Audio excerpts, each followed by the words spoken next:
ᱥᱟᱱᱟᱢ ᱠᱚᱜᱮ ᱜᱟᱛᱮ ᱜᱟᱫᱮᱞ ᱠᱳᱪᱤᱝ ᱯᱟᱦᱴᱟ ᱠᱷᱚᱱ ᱥᱟᱹᱜᱩᱱ ᱫᱟᱨᱟᱢ। ᱪᱚᱞᱚ ᱛᱟᱦᱞᱮ ᱛᱮᱦᱮᱧᱟᱜ ᱠᱞᱟᱥ ᱫᱚᱵᱚᱱ ᱮᱛᱚᱦᱚᱵ ᱞᱮᱜᱮ। ᱛᱮᱦᱮᱧ ᱫᱚ ᱞᱟᱭᱤᱯᱷ ᱥᱟᱭᱮᱱᱥ ᱨᱮᱱᱟᱜ ᱢᱤᱫᱴᱮᱱ ᱤম্ᱯᱚᱨᱴᱮᱱᱴ ᱴᱚᱯᱤक ᱜᱮᱵᱚᱱ ᱟᱞᱳᱪᱚᱱᱟᱭᱟ। ᱚᱱᱟ ᱴᱚᱯᱤक ᱨᱮᱱᱟᱜ ᱧᱩᱛᱩᱢ ᱫᱚ ᱦᱩᱭᱩᱜ ᱠᱟᱱᱟ ᱦᱚᱨᱢᱚᱱ। ᱡᱟᱦᱟᱸ ᱫᱚ ᱢᱚᱴᱟᱢᱩᱴᱤ ᱱᱚᱣᱟ ᱴᱚᱯᱤक ᱠᱷᱚᱱ ᱫᱚ ᱠᱚᱥᱪᱮᱱ ᱦᱤᱡᱩᱜ ᱜᱮᱭᱟ। ᱪᱚᱞᱚ ᱛᱟᱦᱞᱮ ᱠᱷᱟᱛᱟ ᱠᱚ ᱟᱨ ᱠᱚᱞᱚᱢ ᱠᱚ ᱡᱚᱛᱚ ᱨᱮᱰᱤ ᱛᱟᱵᱚᱱ ᱯᱮ। ᱱᱚᱣᱟ ᱦᱚᱨᱢᱚᱱ ᱛᱟᱦᱚᱞᱮ ᱚᱠᱟ ᱥᱚᱵᱽᱫᱚ ᱠᱷᱚᱱ ᱦᱮᱡ ᱟᱠᱟᱱᱟ ᱱᱚᱣᱟ ᱦᱚᱸ ᱱᱟᱥᱮᱭᱟᱜ ᱵᱟᱲᱟᱭ ᱫᱚᱨᱠᱟর ᱛᱟᱵᱚᱱ। ᱱᱚᱣᱟ ᱠᱚᱫᱚ ᱠᱷᱩᱵ ᱤম্ᱯᱚᱨᱴᱮᱱᱴ ᱵᱟᱹᱱᱩᱜ ᱨᱮᱦᱚᱸ ᱚᱱᱟ ᱦᱚᱛᱮᱡ ᱛᱮ ᱱᱚᱰᱮ ᱫᱚ ᱦᱟᱭᱞᱟइट ᱠᱚ ᱵᱟᱹᱧ ᱦᱟᱭᱞᱟइट ᱟᱠᱟᱫᱟ। ᱛᱟᱦᱞᱮ ᱱᱚᱣᱟ ᱦᱚᱨᱢᱚᱱ ᱫᱚ ᱜᱨᱤᱠ ᱥᱚᱵᱽᱫᱚ ᱦᱚᱨᱢᱚ ᱠᱷᱚᱱ গ্রিক শব্দ হর্ম যেটা গ্রিক শব্দ হর্ম খন হরমোন হেজ আকানা হরমোন কথাটির উৎপত্তি মানে গ্রিক শব্দ হর্ম খন হরমোন কথা হেজ আকানা কথা দো আর যাহার না অর্থ দো হুয়ুᱜ কানা সে যাহার না মানে দো হুয়ুᱜ কানা যাহার মানে দো হুয়ুᱜ কানা জাগ্রত করা সে উত্তেজিত করা জাগ্রত করা সে উত্তেজিত করা নওয়া মানে নিশ্চয় পে বুঝ দাড়েগ কান গেয়া মিটান জাগ্রত এখানে মিটান চেঠাই এখানে আর কি উনি উত্তেজিত এখানে নয় নকনা জিনিস তাহলে নওয়া দো বন বুঝ কেদা হরমোন সে হরমো কথা না মানে দো চেদ তাহলে নওয়া হরমোন কথা দো অকয় পুইলো তেই লই সদর কাদা কেন হরমোন দো অকয় লই সদর লেদা পুইলো দো তাহলে নওয়া দো পুইলো লই সদর লেদা কিন বেলিস ও স্টারলিং বিজ্ঞান বারিয়া বিজ্ঞানী কিন থাহে কানা মি হড়ে nyutum do থাহে কান তায় বেলিস আর মি হড়ে nyutum do থাহে কান তায় স্টারলিং নুকিন বারিয়া বিজ্ঞানী 1905 সালে ওনা তো তিনা সালে পুইলোতে ওনা তো থাকলো 1905 সালে জীবদেহে সর্বপ্রথম মানে নয় জীবদেহ সে মানব দেহরে সর্বপ্রথম হরমোনের উপস্থিতি প্রমাণ করেন হরমোনের উপস্থিতি কিন প্রমাণ লেদা আর কিন nyutum লেদা হরমোন বেলিস ও স্টারলিং তাহলে হরমোন দো হুয়ুᱜ কানা মিটেন জৈব রাসায়নিক হরমোন দো হুয়ুᱜ কানা মিটেন জৈব রাসায়নিক তারপরে পয়েন্ট নেলতে হরমোন এক প্রকার ধর্মী এক প্রকার প্রোটিন ধর্মী হরমোন এক প্রকার প্রোটিন ধর্মী স্টেরয়েড ধর্মী বা এমাইনো ধর্মী জৈব রাসায়নিক তরল পদার্থ মিটেন তরল পদার্থ কানা দাগ লেকান জিনিস কানা ওনা দো হরমোন দো যা ক্রিয়ার পর ধ্বংস প্রাপ্ত হয় ওনা দো ওনা হরমোন রেনা মিটেন কামি হুয়ুᱜᱼᱟ যাহা কামি লাগি যত না মিটেন কামি দো তহেন গেয়া সে তাহলে নোয়া তরল পদার্থ মানে যাহা খান গে মিটেন জানামᱚᱜ ᱠᱟᱱᱟ ᱚᱱᱟ ᱟᱨ ᱚᱱᱟ ᱨᱮᱱᱟᱜ ᱠᱟᱹᱢᱤ ᱦᱩᱭᱩᱜ ᱠᱟᱱᱟ ᱛᱟᱨᱯᱚᱨ ᱚᱱᱟ ᱫᱚ ᱪᱟᱵᱟᱜ ᱠᱟᱱᱟ ᱢᱟᱱᱮ ধ্বংসᱚᱜ ᱠᱟᱱᱟ ᱚᱱᱟ ᱫᱚ ᱟᱫᱚ ᱠᱳᱱᱳ ᱠᱟᱡᱮ ᱨᱮ ᱵᱟᱝ ᱞᱟᱜᱟᱜᱼᱟ ᱦᱳᱭ ᱤᱱᱠᱟᱹᱜᱮ ᱱᱚᱣᱟ হরমোন ᱫᱚ জৈব অনুঘটক রূপে কাজ করে হরমোন দো হুᱭᱩᱜ ᱠᱟᱱᱟ জৈব অনুঘটক রূপে কাজ করে জৈব অনুঘটক লেখাতেই কামিয়া তারপরে পয়েন্ট নেলতে হরমোন কখনো কখনো প্রাণীদেহে দৈত্য নিয়ন্ত্রক রূপে কাজ করে দৈত্য নিয়ন্ত্রক মানে বারিয়া নিয়ন্ত্রক দৈত্য মানে বারিয়া দুই বারিয়া নিয়ন্ত্রক মানে ডুয়েল কন্ট্রোলার রূপে কাজ করে দৈত্য নিয়ন্ত্রক লেখাতে তাহলে ওনা বারিয়া কামি কিন্তু চেক চেক কানতে মিটেন দো মেনদাই একটি হরমোন কাজে সাহায্য করে মিটেন দো কামিরে সাহায্যে আর মিটেন দো বাধায় এমা অনেকে দৈত্য নিয়ন্ত্রক লেদা মিটেন দো কামিরে লাগাওয়া উনিয়াক মানে কামি হয় কামি দাড়েও আর নতো বাধা হয় এম দাড়েও ওইনাকে বার রকম ভাবতে কামিয়া ওনাতে নোয়া দো দৈত্য নিয়ন্ত্রক হকো মেতাগ কানা আর মেদা হরমোন রাসায়নিক বার্তা বহন করে বলে হরমোন দো রাসায়নিক বার্তায় বহনতে হরমোনকে রাসায়নিক দূত বলা হয় কোশ্চেন রে নোয়া হয় যে রাসায়নিক দূত কাকে বলে রাসায়নিক দূত কাকে বলা হয় লাতারে হরমোন অপশন থেনা আরো এটা অপশন কো তাহেনা তার মধ্যে তাহলে নোটা দো কা হইও হরমোন গে হইও হরমোন কে রাসায়নিক দূত চেদা সে হরমোন দো রাসায়নিক বার্তায় বহনা আবার কোষে কোষে রাসায়নিক সম্বন্ধ সাধন করে বলে আবার কোষে কোষে রাসায়নিক সম্বন্ধ সাধন করে বলে একে কেমিক্যাল কোঅর্ডিনেটরও বলে মানে হরমোন নয় দো বেসিক জিনিস তারপরে অনেকটা কম দো খুব বেশি দো কোশ্চেন দো বাং হিজুᱜᱼᱟ তারপরে ইনা তায়ম আসল মূল জায়গা ᱵᱚᱱ ᱪᱟᱞᱟᱜᱼᱟ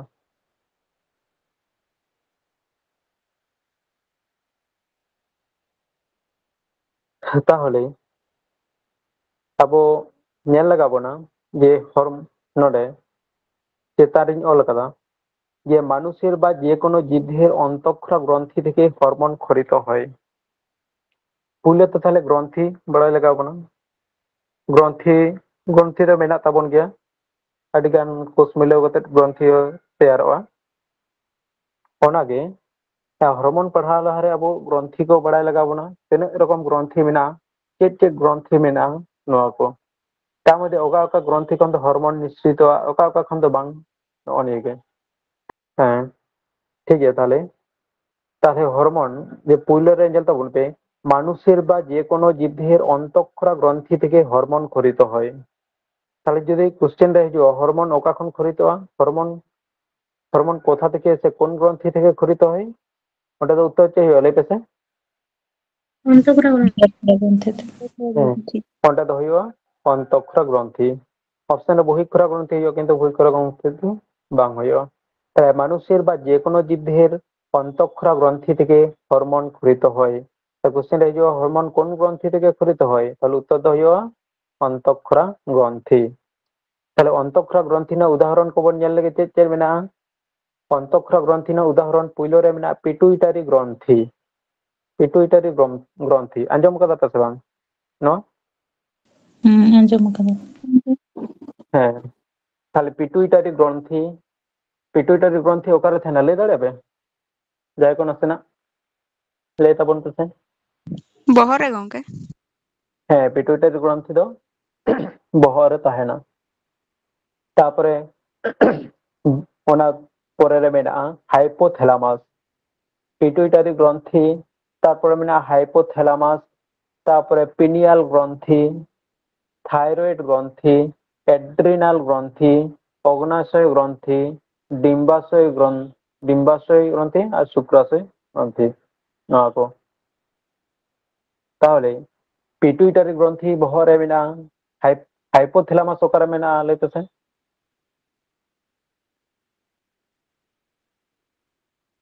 যাই কোন বাড়াই খান ᱞᱟᱹᱭᱯᱮ ᱟᱞᱚᱯᱮ ᱵᱚᱛᱚᱨᱚᱜᱼᱟ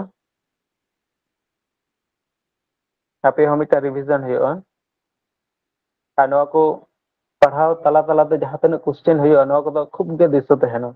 ᱡᱮ ᱦᱮᱸ ᱜᱚᱝᱠᱮ ᱱᱚᱰᱮ ᱠᱚᱥᱪᱮᱱ ᱞᱮᱫ ᱞᱮᱭᱟ ᱱᱚᱣᱟᱧ ᱟᱸᱡᱚᱢ ᱞᱮᱫᱟ ᱵᱟᱥ ᱱᱚᱣᱟ ᱠᱚᱫᱚ ᱮᱠᱫᱚᱢ ᱫᱤᱥᱟᱹ ᱛᱟᱦᱮᱱᱟ ᱚᱱᱟᱛᱮ ᱯᱟᱲᱦᱟᱣ ᱛᱟᱞᱟ ᱛᱟᱞᱟᱛᱮ ᱵᱟᱨᱮ ᱵᱟᱨᱮ ᱜᱤᱧ ᱠᱚᱥᱪᱮᱱ ᱯᱮᱭᱟ ᱡᱩᱫᱤ ᱟᱯᱮ ᱯᱮ ᱵᱟᱲᱟᱭ ᱠᱷᱟᱱ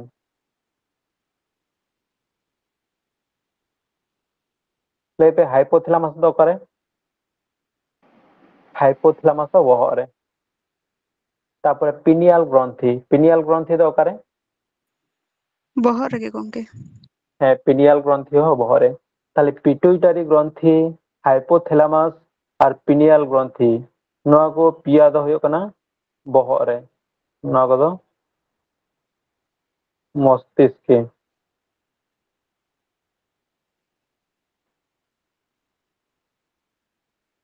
পিটুইটারি গ্রন্থি হাইপোথ্যালামাস আর পিনিয়াল গ্রন্থি নোয়া কো দো বহরে রে তাহেনা তারপরে থাইরয়েড গ্রন্থি দো ওকারে তাহেনা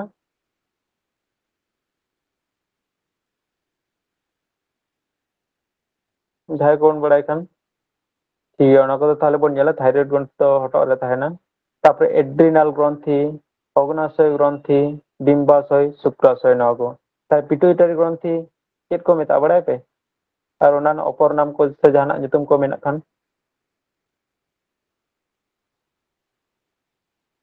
ᱵᱟᱲᱟᱭ ᱢᱮᱱᱟᱜᱼᱟ পিটুইটারি গ্রন্থি আর ᱪᱮᱫ ᱠᱚ ᱢᱮᱛᱟᱜᱼᱟ পিটুইটারি গ্রন্থি ᱫᱚᱠᱚ ᱢᱮᱛᱟᱜᱼᱟ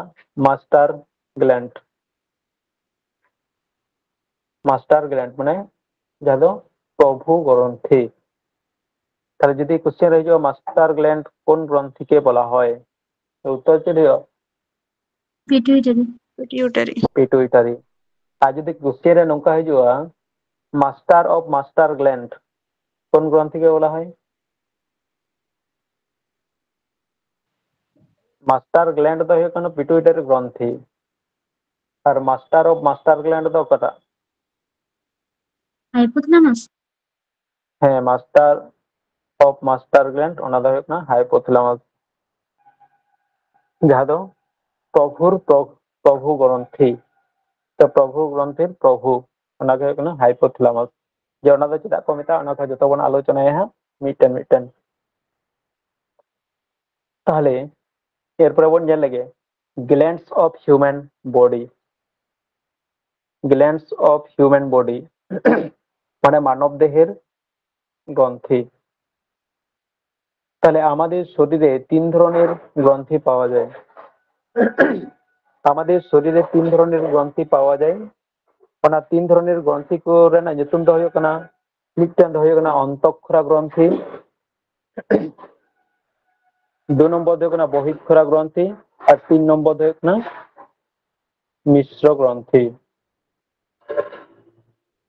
তাহলে অন্তঃক্ষরা গ্রন্থি কোশ্চেন রে হিজুᱜᱼᱟ অন্তঃক্ষরা গ্রন্থি ᱫᱚ ᱚᱠᱟ ᱚᱠᱟ ᱠᱚ তাহলে অন্তঃক্ষরা গ্রন্থি ᱨᱮᱱᱟᱜ ᱫᱚ ᱧᱩᱛᱩᱢ ᱵᱚᱱ ᱫᱤᱥᱟᱹ ᱫᱚᱦᱚᱭ ᱜᱮᱭᱟ অন্তঃক্ষরা গ্রন্থি ᱨᱮᱱᱟᱜ ᱧᱩᱛᱩᱢ ᱪᱮᱫ ᱠᱚ ᱞᱟᱹᱭ ᱯᱮᱥᱮ পিটুইটারি গ্রন্থি হাইপোথ্যালামাস পিনিয়াল গ্রন্থি থাইরয়েড গ্রন্থি এড্রিনাল গ্রন্থি অগ্নাশয় গ্রন্থি ডিম্বাশয় শুক্রাশয় নয় কথা যেটা হয়ে গেল অন্তঃক্ষরা গ্রন্থি কোশ্চেন রে হিজুᱜᱼᱟ অন্তঃক্ষরা গ্রন্থি নিম্নের কোনটি কোশ্চেন নৌকা হিজুᱜᱼᱟ নিম্নলিখিত কোনটি অন্তঃক্ষরা গ্রন্থি নয় অকাটা ᱫᱚ অন্তঃক্ষরা গ্রন্থি বাং কানা তাহলে আবো তো নিশ্চয়ই যে অন্তঃক্ষরা গ্রন্থি বাড়াই লেখান তো বাং ᱦᱩᱭᱩᱜᱼᱟ তার সাথে সাথে এটাᱜ গ্রন্থি কো বাড়াই লাগাও বনা কোশ্চেন রে হয়তো পিয়া গে অন্তঃক্ষরা গ্রন্থি তাহেনা আর মিটন তো তাহলে চেক গ্রন্থি কানা ওনা হো বাড়াই দরকার তাহলে পিয়া গ্রন্থি বন ᱧᱮᱞ ᱧᱟᱢ ᱫᱟ মিটন তো অন্তঃক্ষরা গ্রন্থি দুই নম্বর ᱫᱚ বহিঃক্ষরা গ্রন্থি আর তিন নম্বর ᱫᱚ মিশ্র গ্রন্থি তাহলে ওকা ᱫᱚ ওকাᱴᱟᱜ ᱠᱟᱱᱟ ওনা হবন বাড়ায়া আর সে অন্তঃক্ষরা গ্রন্থি ᱫᱚ ওকা ᱠᱚ ᱢᱮᱛᱟᱜᱼᱟ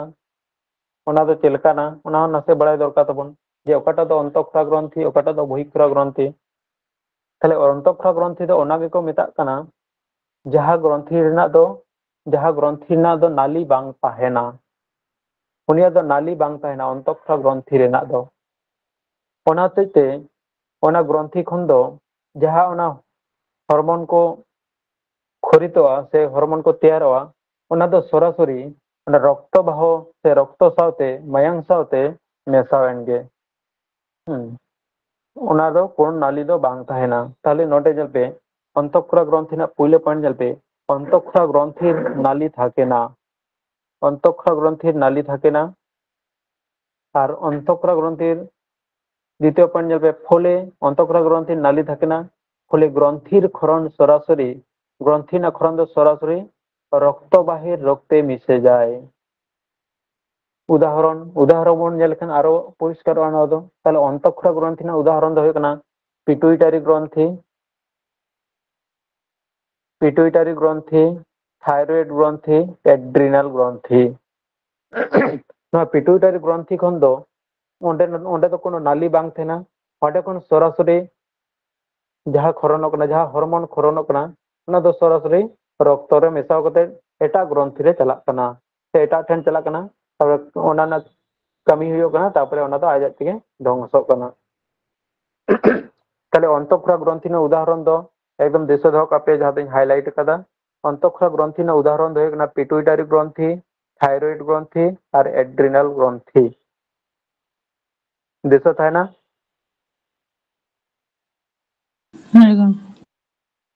ওই একদম আলো पे हिड़िᱧ दिशा दो पे क्लास रे थेन पे बार बार लई कते रही दिशा चबे বহিঃক্ষরা গ্রন্থি তাহলে বহিঃক্ষরা গ্রন্থি রে ওকা কো মেতা কানা অন্তঃক্ষরা গ্রন্থি না তো নালী বানুয়া না নালী বানুয়া নালী বাং খাতির তে ওনা দো সরাসরি রক্ত রে মানে মায়াং রে মেশাক কানা তাহলে বহিঃক্ষরা গ্রন্থি দো হুᱭᱩᱜ ᱠᱟᱱᱟ বহিঃক্ষরা গ্রন্থি দো নালী তাহেনা নালী তাহে কাতে ওনা দো সরাসরি বাইরে তে হিজুᱜᱼᱟ ওনা নালীতে নোটে যেমন ᱧᱮᱞ পে বহিঃক্ষরা গ্রন্থির পয়লা পয়েন্ট ᱧᱮᱞ পে বহিঃক্ষরা গ্রন্থির ক্ষরণ নালীর মাধ্যমে বাইরে আসে তাহলে বহিঃক্ষরা গ্রন্থির ক্ষরণ দো হুᱭᱩᱜ ᱠᱟᱱᱟ নালীর মাধ্যমে বাইরে আসে নোনা উদাহরণ বন ᱧᱮᱞ লেখান আরো পরিষ্কারᱚᱜᱼᱟ উদাহরণ দো হুᱭᱩᱜ ᱠᱟᱱᱟ ত্বকের ঘর্ম গ্রন্থি দো চেদ মোটামুটি পে বুঝ দাড়ে কান গিয়া যাদা উদ্গার দাগ কো জরক তাবনা না মিটেন গ্রন্থি তাহেনা ওনা চামড়া ভিতর পাহটা হই এন্ডে খন ওনা ঘর্ম গ্রন্থি খন ᱱᱚᱣᱟ ᱫᱚ নালীর মাধ্যমে সরাসরি ᱱᱚᱣᱟ ᱫᱚ বাইরে হিজᱩᱜ ᱠᱟᱱᱟ ᱡᱟᱦᱟᱸ ᱫᱚ উদ্গার দাগ সে ত্বকের ঘর্ম গ্রন্থি। তাহলে বহিঃক্ষরা গ্রন্থি ᱨᱮᱱᱟᱜ উদাহরণ ᱦᱩᱭᱩᱜ ᱠᱟᱱᱟ ত্বকের ঘর্ম গ্রন্থি, তারপর ᱚᱱᱟ মুখ গহরে লালা গ্রন্থি ᱡᱟᱦᱟᱸ ᱫᱚ ᱡᱟᱦᱟᱸ গ্রন্থি ᱠᱷᱚᱱ ᱩᱞᱤ ᱫᱟᱜ ᱠᱚ ᱡᱚᱨᱚᱜ ᱠᱟᱱ ᱛᱟᱵᱚᱱᱟ। তারপরে আবার অশ্রু গ্রন্থি যাহা ᱫᱚ ᱢᱮᱫ ᱫᱟᱜ ᱠᱚ ᱡᱚᱨᱚᱜᱼᱟ, ᱱᱚᱣᱟ ᱠᱚᱫᱚ ᱢᱤᱫᱴᱮᱱ নালীর মাধ্যমে সে নালী মেনা নালী হয়েতে বাইরে ওডোকᱚᱜ কানা। তাহলে বহিঃক্ষরা গ্রন্থি ᱨᱮᱱᱟᱜ উদাহরণ ᱫᱚ ᱦᱩᱭᱩᱜ ᱠᱟᱱᱟ ত্বকের ঘর্ম গ্রন্থি আর মুখ গহরে লালা গ্রন্থি। তারপরে বন ñᱮᱞᱟ 3 নম্বর ᱫᱚ ᱦᱩᱭᱩᱜ ᱠᱟᱱᱟ মিশ্র গ্রন্থি। মিশ্র গ্রন্থি মানে ᱱᱚᱣᱟ ᱧᱩᱛᱩᱢ ᱟᱸᱡᱚᱢ ᱛᱮᱫᱚ ᱱᱤশ্ᱪᱚᱭ ᱵᱚᱱ ᱵᱩᱡᱷᱟᱹᱣ ᱫᱟᱲᱮᱭᱟᱜ ᱠᱟᱱ ᱜᱮᱭᱟ। মিশ্র গ্রন্থি ᱫᱚ মেশাল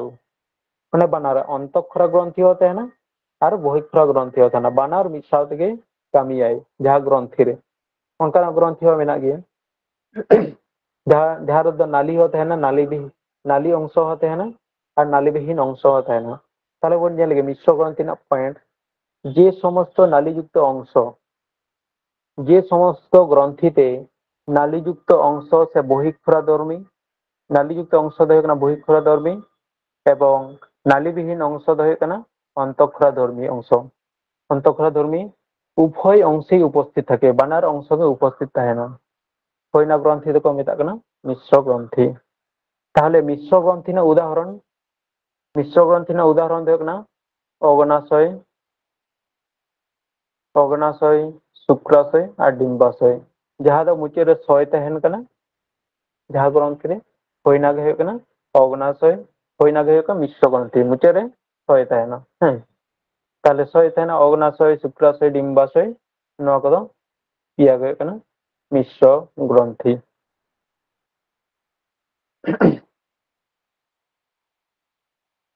তাহলে আবো বোন দিশা দᱚᱦᱚ ᱠᱮᱫᱟ আলোচনা কেদা বোন অন্তঃক্ষরা গ্রন্থি, বহিঃক্ষরা গ্রন্থি আর মিশ্র গ্রন্থি। তাহলে চলো নিত ᱫᱚ যেহেতু বোন ñᱮᱞ কেদা ᱱᱚᱣᱟ গ্রন্থি বোন আলোচনা কেদা, সে গ্রন্থি আলোচনা জন চেদ লাকতি তাহে কানা ᱚᱱᱟ ᱦᱚᱸ ᱥᱮ আর হরমোন ᱫᱚ ᱚᱠᱟ ᱠᱷᱚᱱ নিঃসৃত আছে, ᱚᱠᱟ ᱠᱷᱚᱱ ᱛᱮᱭᱟᱨᱚᱜᱼᱟ? হরমোন ᱫᱚ ᱚᱱᱟ গ্রন্থি ᱠᱷᱚᱱ ᱜᱮ ᱛᱮᱭᱟᱨᱚᱜᱼᱟ। ᱚᱱᱟ ᱦᱚᱛᱮᱡ ᱛᱮ ᱱᱚᱣᱟ ᱫᱚ ᱞᱟᱦᱟᱛᱮ ᱟᱵᱚ আলোচনা ᱦᱚᱸ দরকার কান তাবᱚᱱ। তাহলে নিত ᱫᱚᱵᱚᱱ ᱧᱮᱞᱟ পিটুইটারি গ্রন্থি। পিটুইটারি গ্রন্থি ᱫᱚ তাহলে ᱚᱠᱟᱴᱟᱜ গ্রন্থি ᱨᱮᱱᱟᱜ উদাহরণ কানা? অন্তঃক্ষরা। হ্যাঁ, পিটুইটারি গ্রন্থি ᱫᱚ ᱦᱩᱭᱩᱜ ᱠᱟᱱᱟ অন্তঃক্ষরা গ্রন্থি। ᱟᱵᱚ ᱫᱚ আর ᱱᱟᱥᱮᱱᱟᱜ ᱤᱧ ᱞᱟᱹᱭ ᱟᱯᱮᱜᱮ পিটুইটারি গ্রন্থি সরি অন্তঃক্ষরা গ্রন্থি ᱠᱷᱚᱱ ᱫᱚ হরমোন নিঃসৃতᱚᱜᱼᱟ, ᱯᱩᱭᱞᱳ ᱨᱮᱜᱮᱧ ᱞᱟᱹᱭ ᱠᱟᱫᱟ। হ্যাঁ, তাহলে বহিঃক্ষরা গ্রন্থি ᱠᱷᱚᱱ ᱫᱚ ᱪᱮᱫ নিঃসৃতᱚᱜᱼᱟ? ᱪᱮᱫ ᱯᱮ ᱞᱟᱹᱭ ᱫᱟᱲᱮᱭᱟᱜᱼᱟ? উৎসেচক। হ্যাঁ, বহিঃক্ষরা গ্রন্থি ᱠᱷᱚᱱ ᱫᱚ উৎসেচক নিঃসরণᱚᱜᱼᱟ। তাহলে ᱱᱚᱣᱟ দিশᱟ ᱫᱚᱦᱚ দরকার। অন্তঃক্ষরা গ্রন্থি ᱠᱷᱚᱱ ᱫᱚ হরমোন নিঃসৃতᱚᱜᱼᱟ আর বহিঃক্ষরা গ্রন্থি ᱠᱷᱚᱱ ᱫᱚ উৎসেচক নিঃসৃতᱚᱜᱼᱟ। আর ᱱᱚᱣᱟ মিশ্র গ্রন্থি ᱫᱚ হরমোন আর উৎসেচক বানার গে নিঃসরণᱚᱜᱼᱟ। ᱱᱚᱣᱟ ᱫᱚ মোটামুটি নোট দᱚᱦᱚ ᱠᱟᱛᱟ ᱵᱚᱱ ᱯᱮ। ᱚᱱᱟ অন্তঃক্ষরা গ্রন্থি ᱞᱟᱛᱟᱨ ᱨᱮᱫᱚ ᱚᱞ ᱠᱟᱜ ᱯᱮ হরমোন নিঃসৃত আর বহিঃক্ষরা গ্রন্থি লাতার রেদᱚ উৎসেচক নিঃসৃত। উৎসেচক ক্ষরণে সাহায্য করছে, সে উৎসেচক মিশ্রণ হয়। আর মিশ্র গ্রন্থি ᱫᱚ হরমোন প্লাস উৎসেচক বানার গে। তাহলে আবো বন ᱧᱮᱞ ᱞᱮᱜᱮ পিটুইটারি গ্রন্থি। পিটুইটারি গ্রন্থি পয়লা পয়েন্ট ᱦᱩᱭᱩᱜ ᱠᱟᱱᱟ ᱱᱚᱣᱟ ᱫᱚ অবস্থান ᱠᱟᱱᱟ, ᱡᱮ ᱚᱠᱟᱨᱮ পিটুইটারি গ্রন্থি ᱫᱚ ᱢᱮᱱᱟᱜᱼᱟ। ᱚᱱᱟ ছবি ᱨᱤᱧ ᱩᱫᱩᱜ ᱟᱯᱮ ᱠᱟᱱ ᱛᱟᱦᱮᱸ, ছবি ᱵᱟᱝ ᱦᱮᱡ ᱞᱮᱱᱟ, ᱵᱟᱝ ᱮᱰ ᱞᱮᱱᱟ ᱚᱸᱰᱮ। হ্যাঁ, ᱚᱱᱟᱜᱮ ᱛᱟᱦᱚᱞᱮᱧ ᱞᱟᱹᱭ ᱟᱯᱮ ᱜᱮ। পিটুইটারি গ্রন্থি অবস্থান ᱫᱚ ᱦᱩᱭᱩᱜ ᱠᱟᱱᱟ ᱵᱚᱦᱚᱜ ᱨᱮ। ᱚᱱᱟ ᱫᱚ এনাং ᱵᱚᱱ আলোচনা কেদা। বহর না তাহলে ওকা জায়গা রে? মস্তিষ্কের পিটুইটারি গ্রন্থি হᱩᱭᱩᱜ ᱠᱟᱱᱟ মস্তিষ্কের হাইপোথ্যালামাসের সহিত যুক্ত, হাইপোথ্যালামাসের সহিত যুক্ত এবং কোরোটির স্ফেনয়েড, কোরোটির স্ফেনয়েড মিটেন পদ কাটা, কোরোটির স্ফেনয়েড অস্থির সেলাটার্নিকা প্রকোষ্ঠে, কোরোটির স্ফেনয়েড অস্থির সেলাটার্নিকা প্রকোষ্ঠে অবস্থিত। তাহলে মস্তিষ্কের হাইপোথ্যালামাসে মানে হাইপোথ্যালামাস সাথে ওনা দো যুক্ত তাহেনা না পিটুইটারি সাথে হাইপোথ্যালামাস দো যুক্ত তাহেনা তাহলে ওনা না ওজন দো তিনাग गान পিটুইটারি না ওজন দো তিনাग गान हुई मोटामुटी 0.5 खन 0.5 खन 0.7 ग्राम पिट्यूटरी ग्रंथि ना ओजन दो हुई कना 0.5 खन 0.7 ग्राम नोटे जलपिन आरो ऐड कदा पिट्यूटरी ग्रंथि अपर नाम दो हुई कना पिट्यूटरी ग्रंथि अपर नाम दो हुई कना प्रभु ग्रंथि जहां दो मास्टर ग्लैंड आ पिट्यूटरी ग्रंथि दो हुई कना मानव देह सबसे छोटो अंतःक्षरा ग्रंथि माने अंतःक्षरा ग्रंथि जहां तेरा मेना ता मध्ये जतखन हुडिया से जतखन छोटो हुई कना सबसे छोटो दो हुई कना अंतःक्षरा सबसे छोटो अंतःक्षरा ग्रंथि दो हुई कना पिट्यूटरी ग्रंथि मानव देह सबसे छोटो अंतःक्षरा ग्रंथि दो हुई कना पिट्यूटरी ग्रंथि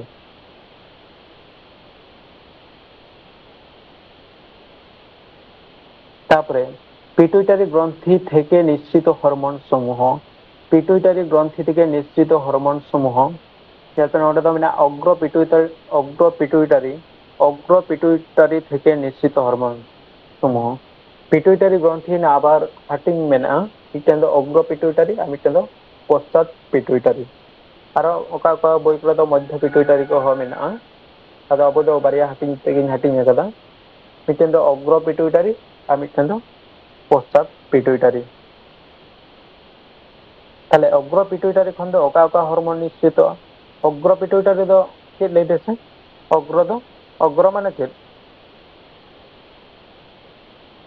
अग्र माने सामने से हाँ आ पश्चात माने दायां से ताले अग्र पिट्यूटरी থেকে निश्चित हार्मोन समूह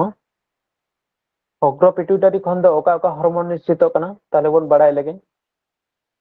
अग्र पिट्यूटरी खन दो निश्चित हार्मोन दो कना ACTH हार्मोन ACTH ना हार्मोन ना पूरा nyutum दो कना एड्रीनोकॉर्टिकोट्रोपिक हार्मोन नोआ को हो खूब इम्पोर्टेंट गया ACTH हार्मोन ना पूरा nyutum क्वेश्चन है जो ACTH हार्मोनेर পুরো নাম কি সে ATH এর পুরো নাম কি নোটা তো তাহলে एड्रीनोकॉर्टिकोट्रोपिक हार्मोन नोआ दो ओका खन निश्चित कना नोआ दो पिट्यूटरी ग्रंथि खन पिट्यूटरी ग्रंथि दो ओका ग्रंथि कना अंतःक्षरा ग्रंथि पिट्यूटरी ग्रंथि ना ओका पिट्यूटरी खन नोआ दो अग्र पिट्यूटरी क्वेश्चन नाना रकम हेज दाड़ेया ताहले ACTH ना पूरा nyutum दो कना एड्रीनोकॉर्टिकोट्रोपिक हार्मोन नोआ हार्मोन रेना कामी दो चेक कना से नोआ हार्मोन दो चिकाया नेलपे एड्रीनालिन ग्रंथि के हार्मोन मिश्रणे दो बांग हुयो नोआ दो निस्सरणे हुयो हैं नसेना निस्सरण हुयो एड्रीनालिन ग्रंथि के हार्मोन निस्सरणे सहायता करे चेदा से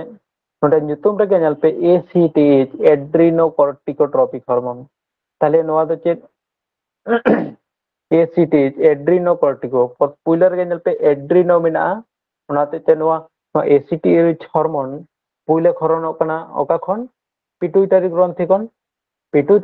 खन जखन ACTH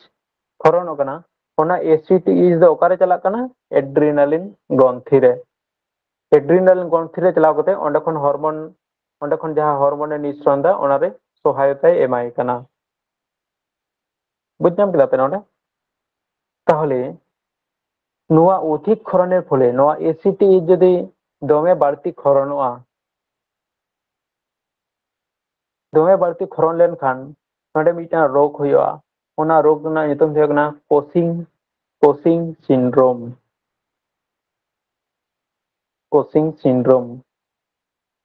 ताहले ACTH हार्मोनेर अधिक खरनेर फले कोन रोग হয় লে পেছে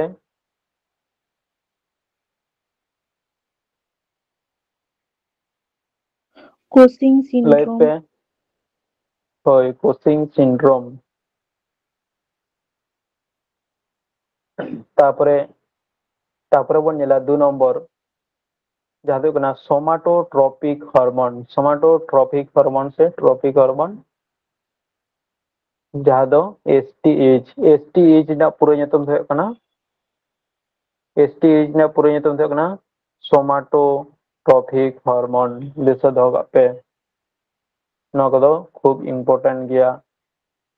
एसटीएच ना पूरा nyutum दो कना एड्रीनोकोर्टिकोट्रोपिक हार्मोन एसटीएच ना दो पूरा nyutum दो कना सोमाटोट्रोपिक हार्मोन एसटीएच पुइलो रे एस में सोमाटोट्रोपिक हार्मोन नुआ हार्मोन दो आबार चेक को मेता कान थेना ग्रोथ हार्मोन नुआ हार्मोन दो आबार चेक को मेता कान थेना ग्रोथ हार्मोन जीएच नुआ जीएच जुदि क्वेश्चन रे जो ग्रोथ हार्मोन दो काटा एसटीएच नागे अलग दानी तो ग्रोथ हार्मोन क्वेश्चन नो काय दड़े जे ग्रोथ हार्मोन दो काटा हार्मोन कना ताले जीएच जहाँ कना एसटीएच ओनागे सोमाटोट्रोपिक हार्मोन कमी तो चेक कना प्राणी रे स्वाभाविक वृद्धि घटाए मिटा स्वाभाविक वृद्धि घटावा जहाँ दो मिटा स्वाभाविक वृद्धि दो थायन जे होय नै कंट्रोला नो हार्मोन ते दो नो हार्मोन रे आरो लेदा अधिक क्षरणेर फले शिशुदेर अधिक क्षरणेर फले शिशुदेर गिगान्टिज्म और बड़ोदेर एक्ट्रोमेगाली रोग হয়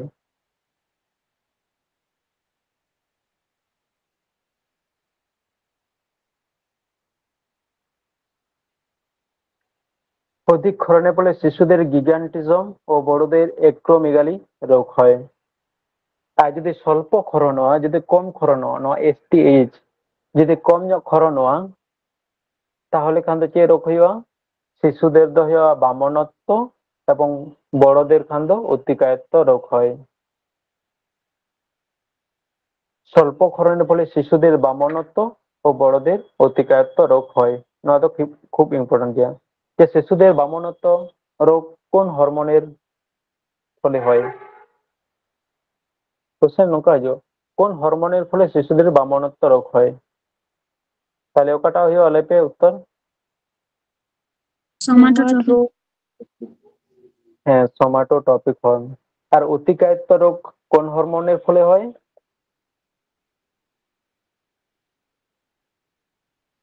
অতিকায়ত্ব রোগ কোন হরমোনের ফলে হয়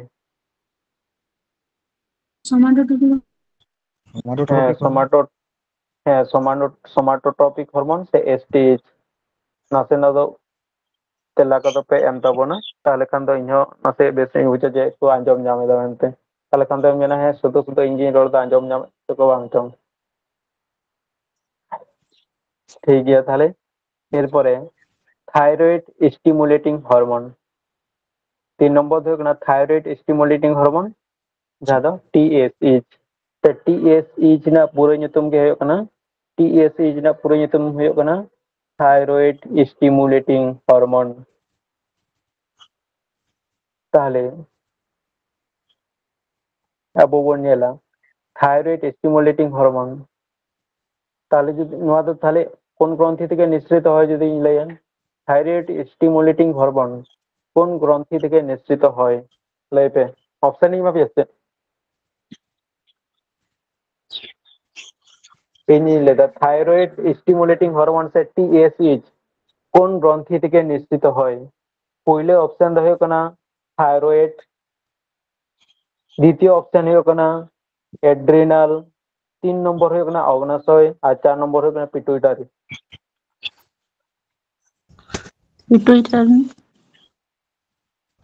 थायराइड আর बोलते को थे लाइटा थायराइड एम थायरॉइड तो बांग होयो थायरॉइड तो जहां को पहले कदा उनको दो जतो भूल नोआ न उत्तर होया पिटुइटारी ग्रंथि ताहले चिदा को नितम के थायरॉइड लई बेसन मडा टा बड़ा तना है सो अबाग न को बुझे तना ताहले नय ᱱᱤᱛᱚᱜ ᱤᱧ ᱯᱟᱲᱦᱟᱣ ᱯᱮᱭᱟ ᱛᱟᱣ ᱨᱮᱯᱮ ᱵᱷᱩᱞ ᱠᱮᱫᱟ ᱪᱮᱛᱟᱱ ᱨᱮ ᱪᱮᱫ ᱦᱮᱰᱤᱝ ᱛᱟᱦᱮᱸ ᱠᱟᱱᱟ ᱚᱱᱟ ᱦᱚᱸᱯᱮ ᱦᱤᱲᱤᱧ ᱠᱮᱫᱟ थायराइड पे नेल नाम के खान दो थायराइड के बांग नॉय नंका के भूलुआ परीक्षा करे दो आरो नितो जेहेतु बन पढ़ाव दा जेहेतु पिट्यूटरी ग्रंथि लातार के नव बन पढ़ाव दा ताले पिट्यूटरी ग्रंथि के हुयो थायराइड ग्रंथि दा आरो बन बोलो ना तार हो बन भूल दा माने परीक्षा करे दो बन भूल गया तो ताले थायराइड स्टिमुलेटिंग हार्मोन TSH नवा दा चिदा को नितुम कदा नवा हो नवा दा पिट्यूटरी ग्रंथि को निश्चित कना नवा हार्मोन दो TSH दो थायराइड स्टिमुलेटिंग हार्मोन नवा हार्मोन निश्चित कते पिट्यूटरी ग्रंथि को जखन निश्चित कते नवा हार्मोन दो थायराइड ग्रंथि रे चला कना थायराइड ग्रंथि रे चला कना तापर थायराइड ग्रंथि रे जहां निश्चरण कना उनी सहाय्य एमाय कना नवा STH नवा STH दो TSH माने नवा पिट्यूटरी ग्रंथि को TSH चला कना थायराइड ग्रंथि ओना होते नवा दो थायराइड ग्रंथि थायराइड स्टिमुलेटिंग हार्मोन जैसा होगा पे थायराइड नॉन जाता है थायराइड ग्रंथि के हार्मोन निश्चरणे सहायता करे थायराइड स्टिमुलेटिंग हार्मोन तापरे 4 नंबर ना गोनाडोट्रोपिक हार्मोन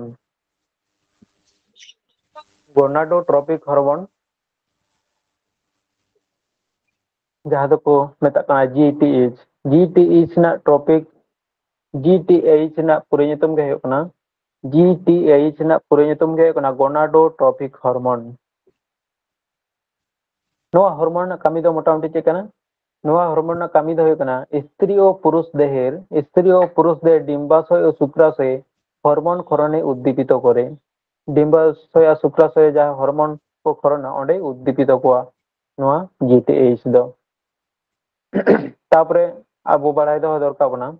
कारण ना पिट्यूटरी ग्रंथि ना से अग्र पिट्यूटरी ग्रंथि ना पुनिया गे इम्पोर्टेंट माने नवा 1 खन 4 धाबी जहां जहां लई केदा जहां बन आलोचना केदा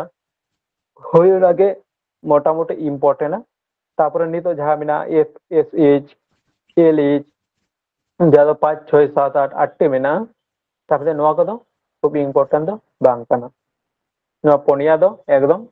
बाड़ाय दो दरकार पहले तो थाले चेत बन आलोचना लई पेसे पिट्यूटरी ग्रंथि एड्रेनोकॉर्टिकोट्रोपिक हार्मोन एड्रेनोकॉर्टिकोट्रोपिक हार्मोन तारपरे STH तापरे TSH तापरे GTH तापरे 5 नंबर रे नितो दो बन आलोचना 5 नंबर दो ना फॉलिकल स्टिमुलेटिंग हार्मोन FSH नवा दो कना नवा ना कमी दो कना पुरुष दे शुक्राणु उत्पादने और स्त्री देह एस्ट्रोजेन खरणे साहाय्य करे मेन गनवा नवा GTH ना नवा गे मोटामुटी हाटिंग कना GTH ना हाटिंग के FSH LH नवा को ताले नवा दो अग्र पिट्यूटरी रे पड़ा कना तापरे LH 6 नंबर दो LH जहां पूरे नितम दो कना ल्यूटिनाइजिंग हार्मोन नोना कमी दो कना प्रोजेस्टेरॉन हार्मोन निश्चरणे सहायता करे ओना को बन पढ़ाओ प्रोजेस्टेरॉन हार्मोन एस्ट्रोजन हार्मोन ओना को दो ओका कना ओना लातारे मेना तापरे 7 नंबर ICSH नोना पूरे नितम दो कना इंटरस्टिशियल सेल स्टिमुलेटिंग हार्मोन नोना टेस्टोस्टेरोन हार्मोन निश्चरणे सहायता करे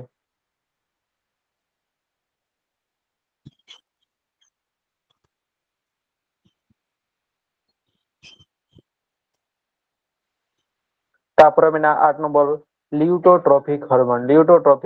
LTH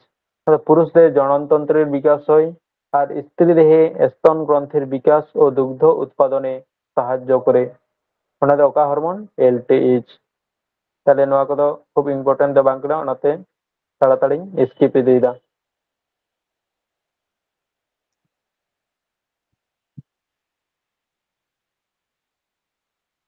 তাহলে নিদ্যবন পড়াওয়া পশ্চাৎ পিটুইটারি মানে পূইলে দবন পড়াও কেদা অগ্র পিটুইটারি থেকে নিঃসৃত হরমোন আর নিত দবন পড়াওয়া পশ্চাৎ পিটুইটারি থেকে নিঃসৃত হরমোন নিঃসৃত হয় পে আর সাপিয়া তাহলে পশ্চাৎ পিটুইটারি থেকে নিঃসৃত হরমোন ওকা ওকা মিটান দো হयो कना एक नंबर दो कना एमएसएच एमएसई नोना ना पूरा nyutum दो कना मेलानोसाइट स्टिमुलेटिंग हार्मोन मेलानोसाइट से मेलानिन को तो पे आंजम बड़ा कदा से बांग ताले मेलानोसाइट स्टिमुलेटिंग हार्मोन नोआ रना कामी दो हयो कना मेलानिन नामक रंजक उत्पादने मेलानिन नामक मिटा रंजक पदार्थ मेना मेलानिन नामक रंजक उत्पादने साहाय्य करे আর ত্বকের বর্ণ গঠন করে নোয়া আবো যাহা দো হেন্দে অকয় দো হেন্দে ñok গিয়া ko অকয় দো এসেল ñok গিয়া নোয়া দো মেলানিন নামক রঞ্জক পদার্থ নুই গে কন্ট্রোলা নোয়া দো অকা হরমোন খন নোয়া রঞ্জক উৎপাদনᱚᱜᱼᱟ নোয়া দো এমএসই সে মেলানোসাইট স্টিমুলেটিং হরমোন নোয়া দো অকা খন নোয়া দো পশ্চাৎ পিটুইটারি খন তারপরে 2 নম্বর দো 2 নম্বর দো হयो কনা এডিএইচ एडीएच एडीएच ना पूरे nyutum do kana anti diuretic hormone ADH ना पूरे nyutum do kana anti diuretic hormone नोडे खन दो जदि एडीएच जदि कम खरनोआ जाहाय होड़ा गे आबो को जाहाय को गे जदि एडीएच हार्मोन कम खरनोआ माने जहा परिमाण खन कम खरनोआ ताले बहुमूत्र रोग होयोआ তাই যদি কোশ্চেনটা হিজুआ বহুমূত্র রোগ কোন হরমোন কম ক্ষরণে বহুমূত্র রোগ হয় কোন হরমোন কম ক্ষরণে কোন হরমোনের স্বল্প ক্ষরণে বহুমূত্র রোগ হয়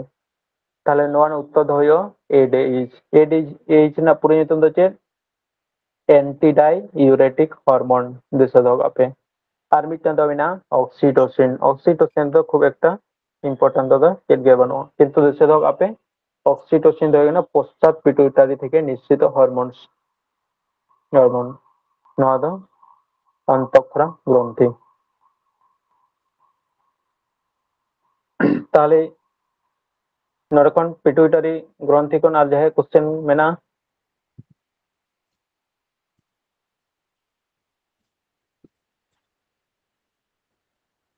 আশা করে বানোয়া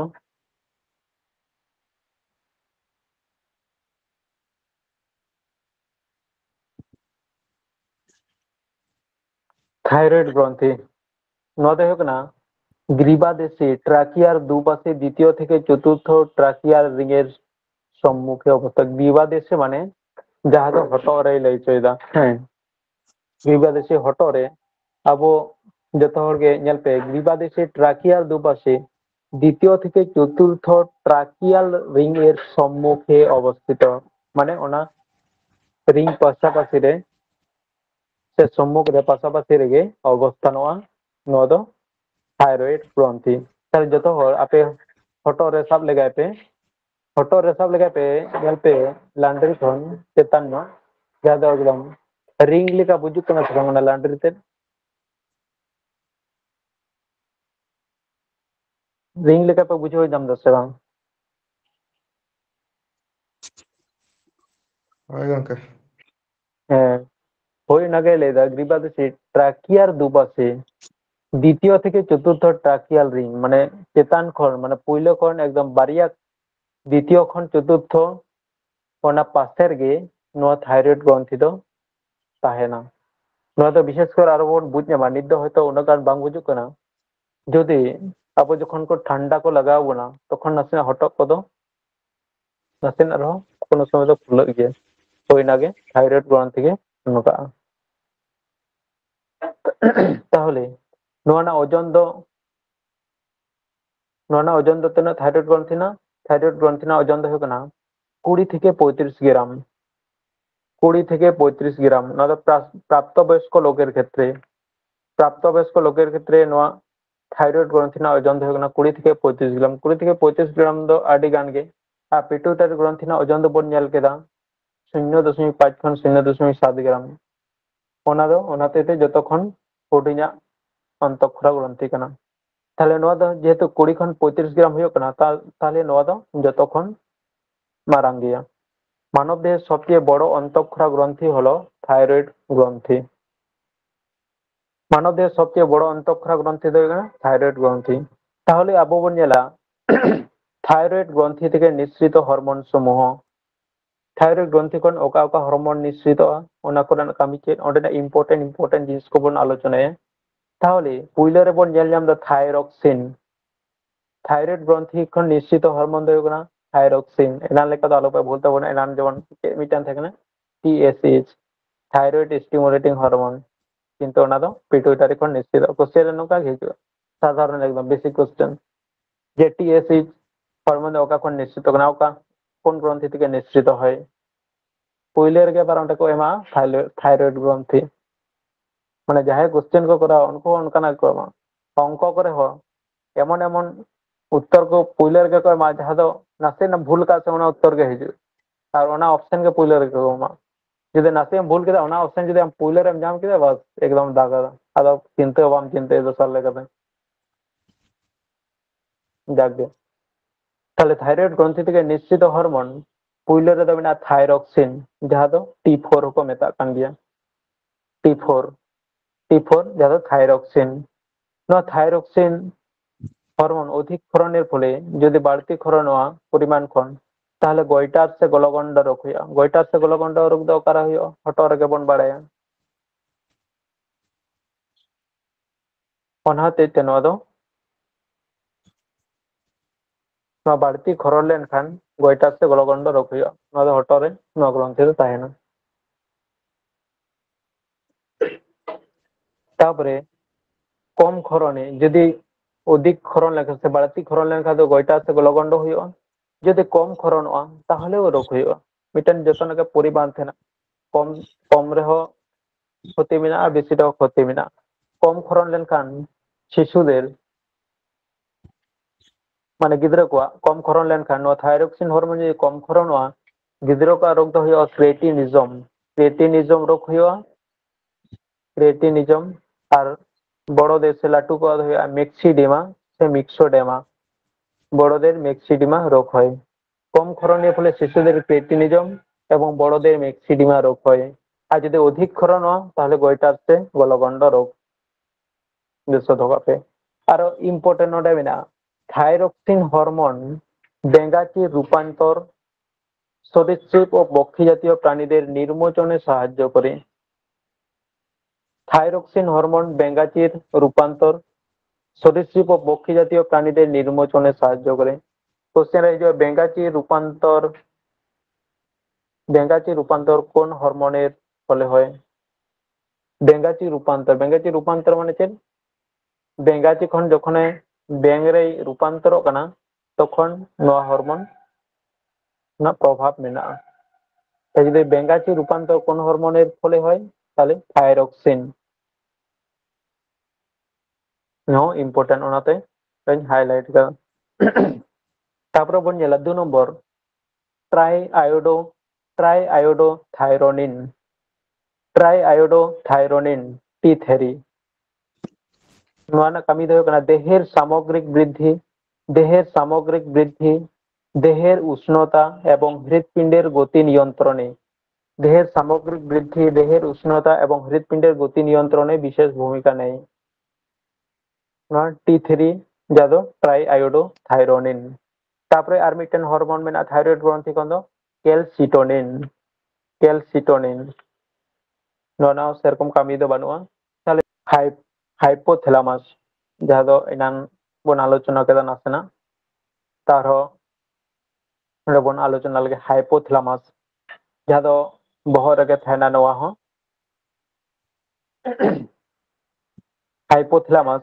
হাইপোথ্যালামাস দো প্রভু গ্রন্থি বলা হয় প্রভু গ্রন্থি নুই দো তাহলে প্রভু গ্রন্থি দো আবো কাবুল মেতা কানা পিটুইটারি তাহলে পিটুইটারি রা নুই দো প্রভু গ্রন্থি কানা নুই দো মানে উনি হ্যান্ডেলিয়া হাইপোথ্যালামাস के हैंडलिया पिट्यूटरी पिट्यूटरी আবার এটা হরমোন কই হ্যান্ডেল কোয়া এটাক গ্রন্থি কো যেমন পিটুইটারি গ্রন্থি কো ñelpe যখন নিঃসৃত কানা যেমন এড্রিনোকর্টিকোট্রপিক হরমোন ওনা দো এড্রিনালিন হরমোন রে হিজুক কানা তারপরে থাইরয়েড স্টিমুলেটিং হরমোন টিএসএইচ বন ñel কেদা ওনা থাইরয়েড রে হিজুক কানা তাহলে ওকা খন হিজুক কানা ওনা দো পিটুইটারি খন ওনাতে তে উনি দো প্রভু গ্রন্থি কো মেতাय কানা মানে ওंडे খন এটাক গ্রন্থি চালাক কানা আর হাইপোথ্যালামাস অনকা গে উনি দো পিটুইটারি মানে হাইপোথ্যালামাস খন গে পিটুইটারি আর তারপরে নঙ্কা যখন নই ইয়ে বন ñel কানা ওंडे ইয়ে নিশ্চিত হরমোন গুলি যাহা দো মেনা পুইলোতে এক নম্বর মেনা corticotropic hormone CRH CRH corticotropic hormone CRH गे हिजुक कना ओकारे सीआरएच गे हिजुक कना एसीटीएच रे एसीटीएच एड्रिनोकॉर्टिकोट्रॉपिक हॉर्मोन तापरे नुई हिजुक कना एड्रिनालिन ग्रंथि रे ताहले पुइलो रे दो हाइपोथैलामास कोन सीआरएच तापरे ओंडे खन हिजुक कना पिट्यूटरी ग्रंथि रे एसीटीएच एसीटीएच आबार हिजुक कना एड्रिनालिन ग्रंथि रे तापर मिना सोमाटोएस्टेनिन तापर मिना सोमाटोएस्टेनिन 2 नंबर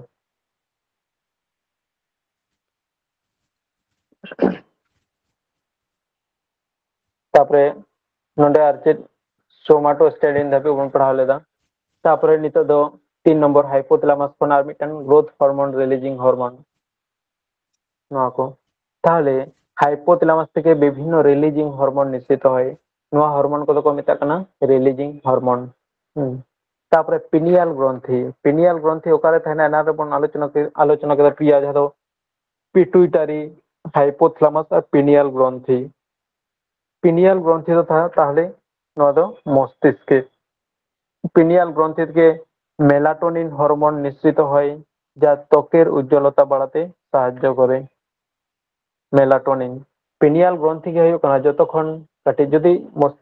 যদি থানা অন্তঃক্ষরা গ্রন্থির সবচেয়ে ক্ষুদ্রতম কোনটি সবচেয়ে ছোট অন্তঃক্ষরা গ্রন্থি কোনটি যদি অপশনে পিডিয়াল তাহেনা অপশনে যদি পিনিয়াল তাহেনা হ্যাঁ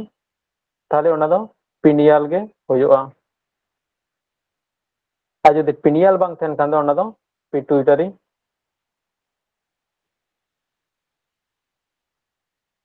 ওনা দো পিটুইটারি হয়োয়া তাহলে নিতো বন ñel lege इम्पोर्टेंट नो हो एड्रिनालिन हॉर्मोन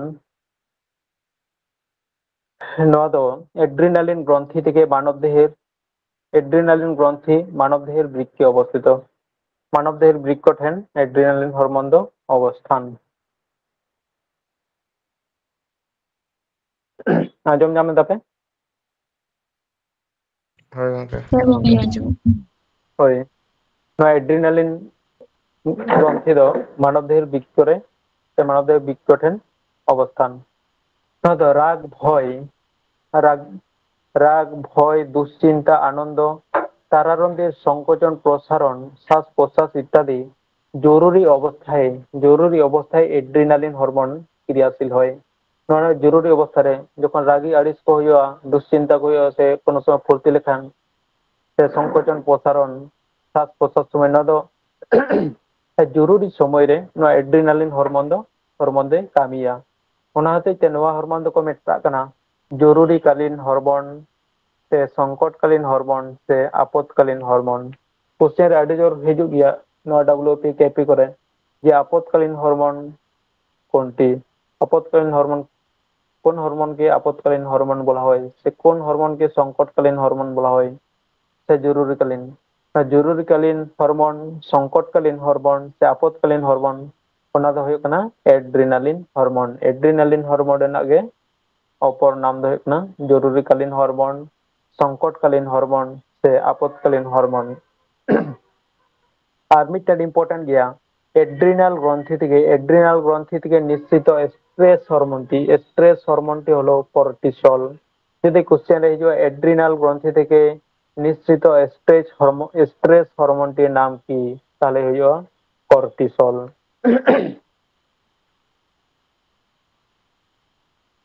তারপরে বন নেলা ডিম্বাশয় থেকে নিঃসৃত হরমোনগুলি হলো ᱤᱥᱴᱨᱳᱡᱮᱱ ও ᱯᱨᱳᱡেস্টেরন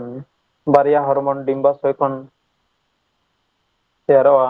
ᱚᱱᱟ ᱦᱚᱨᱢᱚᱱ ᱠᱤᱱ ᱨᱮᱱᱟᱜ ᱧᱩᱛᱩᱢ ᱫᱚ ᱦᱩᱭᱩᱜ ᱠᱟᱱᱟ ᱤᱥᱴᱨᱳজেন আর প্রোজেস্টেরন। এগুলো শুধুমাত্র মেয়েদের শরীরে পাওয়া যায়। ডিম্বাশয় ᱫᱚ শুধুমাত্র মেয়েদের শরীরে পাওয়া যায়। তাহলে ইস্ট্রোজেন হরমোন ᱨᱮᱱᱟᱜ ᱠᱟᱹᱢᱤ ᱫᱚ ᱪᱮᱫ ᱠᱟᱱᱟ ᱱᱟᱥᱮᱱᱟᱜ ᱵᱚᱱ ᱵᱟᱲᱟᱭ ᱞᱮᱜᱮ খুব ইম্পর্টেন্ট ᱱᱚᱰᱮ ᱠᱷᱚᱱ ᱫᱚ কোশ্চেন ᱠᱚᱫᱚ ᱵᱟᱝ ᱦᱤᱡᱩᱜᱼᱟ খুব একটা ᱫᱚ।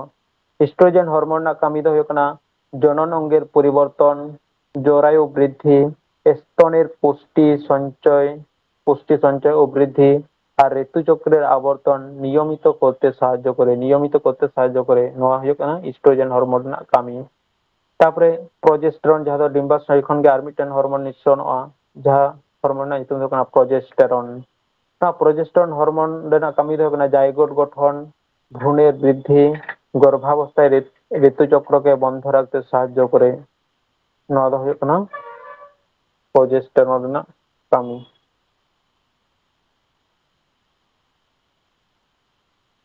তারপরে ᱵᱚᱱ ᱧᱮᱞᱟ শুক্রাশয়। তারপরে কোশ্চেন ᱠᱚ ᱢᱮᱱᱟᱜᱼᱟ আলোচনায়াবন। শুক্রাশয় ᱫᱚ ᱦᱩᱭᱩᱜ ᱠᱟᱱᱟ শুক্রাশয় থেকে টেস্টোস্টেরন হরমোন ক্ষরিত হয়। এটি হলো পুরুষদের হরমোন। নয়া ᱫᱚ ᱦᱩᱭᱩᱜ ᱠᱟᱱᱟ পুরুষদের হরমোন। ᱚᱱᱟ শুক্রাশয় ᱠᱷᱚᱱ ᱜᱮ ᱢᱤᱫᱴᱟᱝ টেস্টোস্টেরন হরমোন ক্ষরিতᱚᱜᱼᱟ ᱥᱮ ᱡᱟᱱᱟᱢᱚᱜᱼᱟ। নয়া ᱫᱚ শুধুমাত্র পুরুষদের হরমোন ᱨᱮᱜᱮ ᱧᱮᱞ ᱧᱟᱢᱚᱜᱼᱟ পুরুষদের শরীরে ᱧᱮᱞ ᱧᱟᱢᱚᱜᱼᱟ। নয়া হরমোন ᱨᱮᱱᱟᱜ ᱠᱟᱹᱢᱤ ᱫᱚ ᱦᱩᱭᱩᱜ ᱠᱟᱱᱟ পুরুষের শরীরের গঠন, দাড়ি গোফের বৃদ্ধি, গলার স্বরের পরিবর্তন ও জনন অঙ্গের বৃদ্ধিতে সাহায্য করে। শুক্রাশয় ᱨᱮᱱᱟᱜ ᱫᱚ ᱥᱮ ᱱᱚᱣᱟ টেস্টোস্টেরন ᱠᱟᱹᱢᱤ ᱫᱚ ᱱᱚᱣᱟ ᱜᱮ। তাহলে মোটামুটি প্রাণীজ হরমোন ᱫᱚ মোটামুটি ᱵᱚᱱ ᱯᱩᱨᱟᱹᱣ ᱠᱮᱫᱟ। এরপর ᱢᱮᱱᱟᱜᱼᱟ উদ্ভিদ হরমোন। উদ্ভিদ হরমোন ᱫᱚ তাহলে ᱛᱮᱦᱮᱧ ᱫᱚ ᱟᱫᱚ ᱵᱟᱵᱚᱱ ᱟᱞᱳᱪᱚᱱᱟᱭᱟ ᱦᱮᱸᱥᱮ ᱥᱮ ᱵᱚᱱ ᱟᱞᱳᱪᱚᱱᱟᱭᱟ ᱚᱱᱟ ᱦᱚᱸ? ᱛᱮᱦᱮᱧ ᱫᱚ হরমোন ᱨᱮᱱᱟᱜ কোশ্চেন অ্যান্সার ᱠᱚᱵᱚᱱ আলোচনা ᱞᱮᱜᱮ।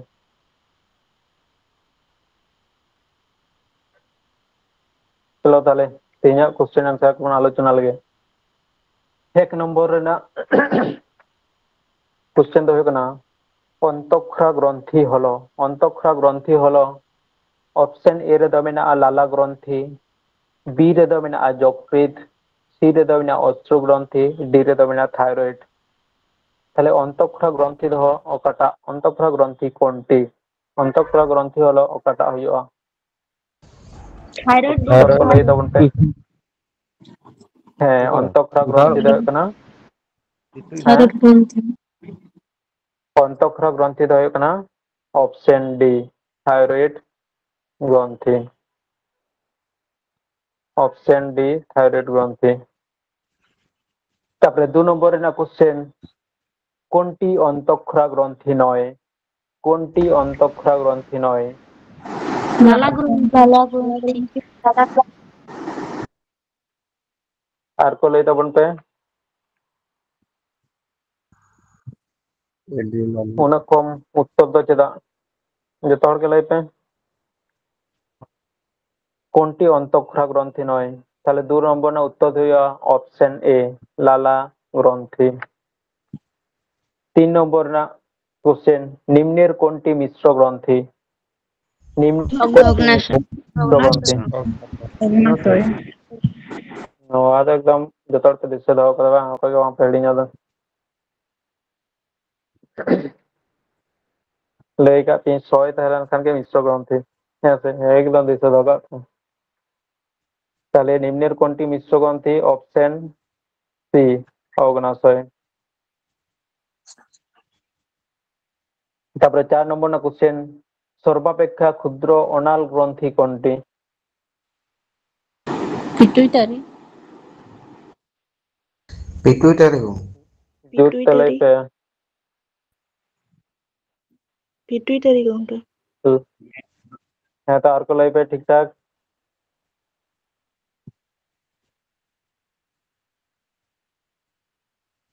সর্বাপেক্ষা ক্ষুদ্র অনাল গ্রন্থি মানে ᱦᱩᱭᱩᱜ ᱠᱟᱱᱟ ᱡᱟᱦᱟᱸ ᱜᱨᱚᱱᱛᱷᱤ ᱨᱮᱱᱟᱜ ᱫᱚ ᱱᱟᱞᱤ ᱵᱟᱹᱱᱩᱜᱼᱟ অনাল অনাল গ্রন্থি সে অন্তঃক্ষরা গ্রন্থি সর্বাপেক্ষা ক্ষুদ্র অন্তঃক্ষরা গ্রন্থি ᱫᱚ ᱦᱩᱭᱩᱜ ᱠᱟᱱᱟ তাহলে ᱪᱮᱫ ᱤᱧ ᱞᱟᱹᱭ ᱠᱮᱫᱟ যদি পিনিয়াল গ্রন্থি বাং তাহেনা তাহলে খান ᱫᱚ পিটুইটারি গ্রন্থি ᱦᱩᱭᱩᱜᱼᱟ তাহলে অপশন সি অনাল হ্যাঁ অনাল খান তো পিটুইটারি গ্রন্থি। হ্যাঁ অনাল খান ᱫᱚ বাং যদি সর্বাপেক্ষা ক্ষুদ্র অনাল গ্রন্থি না মানে অনাল ᱫᱚ ᱦᱩᱭᱩᱜ ᱠᱟᱱᱟ অনাল গ্রন্থি ᱜᱮ ᱦᱩᱭᱩᱜ ᱠᱟᱱᱟ অন্তঃক্ষরা গ্রন্থি যদি অপশন রে যদি তাহেনা নডে থাইরয়েড এড্রিনাল পিটুইটারি অগ্নাশয় আর ই রে যদি তাহে কোয়া তাপাম ই রে মানে পিনিয়াল পয়রোসি বেঞ্জলদা পিনিয়াল গ্রন্থি যদি তাহে কোয়া তাহলে উত্তর দ হয়ে কোয়া পিনিয়াল গ্রন্থি যদি অপশন রে পিনিয়াল গ্রন্থি বানুয়া তাহলে খান দ হয়ে পিটুইটারি মানে অন্তঃক্ষরা গ্রন্থি যতক্ষণ কাটি দ হয়ে কোনা পিনিয়াল গ্রন্থি তারপরে দ হয়ে কোনা পিটুইটারি তারপরে দ হয়ে কোনা থাইরয়েড মানে লাটুয়া দ হয়ে কোনা থাইরয়েড কাটি দ পিনিয়াল তারপরে পিটুইটারি বেশিরভাগ পিটুইটারি के ऑप्शन তাহেনা পিনিয়াল দ খুব কম তাহেনা বুঝ দাড়ালাম তাহলে নোয়া 4 নম্বর না উত্তর হইয়া অপশন সি পিটুইটারি তারপর 5 নম্বর না টিএসএইচ নিঃসৃত হয়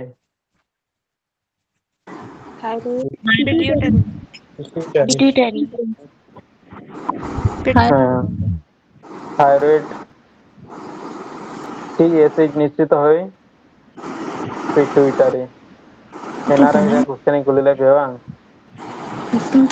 এনআরআই হ্যাঁ পিটুইটারি এনআরআই রে কোশ্চেন লে কতে দিতে দাও কত टीएसएच ना पूरे nyutum do chet lay pese thyroid thyroid stimulating stimulate thyroid stimulating hormone ᱱᱚᱣᱟ ᱵᱟᱲᱟᱭᱟᱢ ᱤᱧ ᱜᱮ ᱮᱱᱟᱱ ᱵᱟ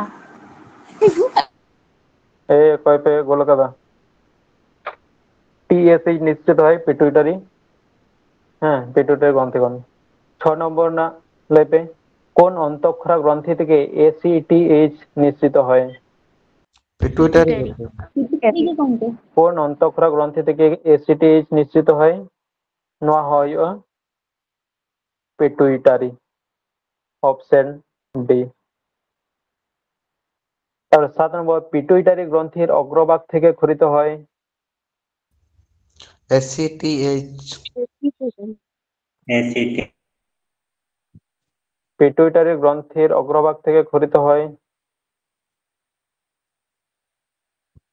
আর কো লেপে পিটুইটারি के साथ एडीएच से হ্যাঁ পিটুইটারি গ্রন্থির অগ্রভাগ থেকে ক্ষরিত হয় এসিটিএইচ হরমোন না পুরো নিতম চেয়ে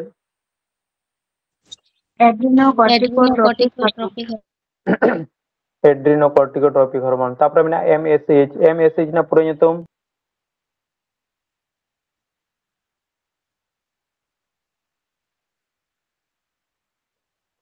एमएसएच ना पूरा nyutum melanocyte stimulating hormone melanocyte ADH ना पूरा nyutum एडीएच ना पूरा nyutum hormone एंटीडायूरेटिक hormone chain एंटीडायूरेटिक hormone एंटीडायूरेटिक hormone नोआ हार्मोन कम खरन लेका चे रोग होया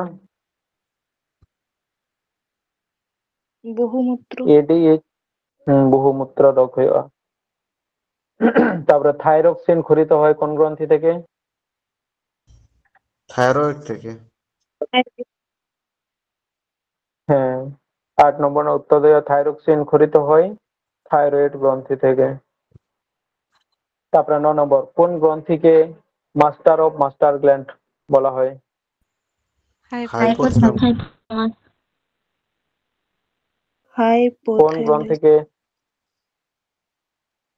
কোন গ্রন্থিকে মাস্টার অফ মাস্টার গ্ল্যান্ড বলা হয় option B hypothalamus option B. তার কোন হরমোনকে আপদকালীন হরমোন বলা হয়? অ্যাড্রেনালিন। কোন হরমোনকে আপদকালীন হরমোন বলা হয়? Option D, adrenaline hormone. আর কোন হরমোনকে সংকটকালীন হরমোন বলা হয়? Adrenaline. অ্যাড্রেনালিন।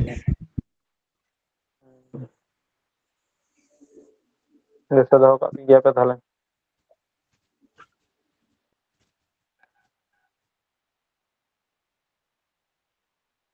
ᱴᱷᱤᱠ ᱜᱮᱭᱟ ᱛᱟᱦᱞᱮ ᱛᱮᱦᱮᱧᱟᱜ ᱠᱞᱟᱥ ᱫᱚ ᱢᱟ ᱱᱤᱱᱟᱹᱜ ᱫᱷᱟᱹᱵᱤᱡ ᱜᱮ। ᱛᱮᱦᱮᱧᱟᱜ ᱠᱞᱟᱥ ᱫᱚ ᱱᱚᱰᱮ ᱜᱤᱧ ᱢᱩᱪᱟᱹᱫ ᱠᱮᱫᱟ।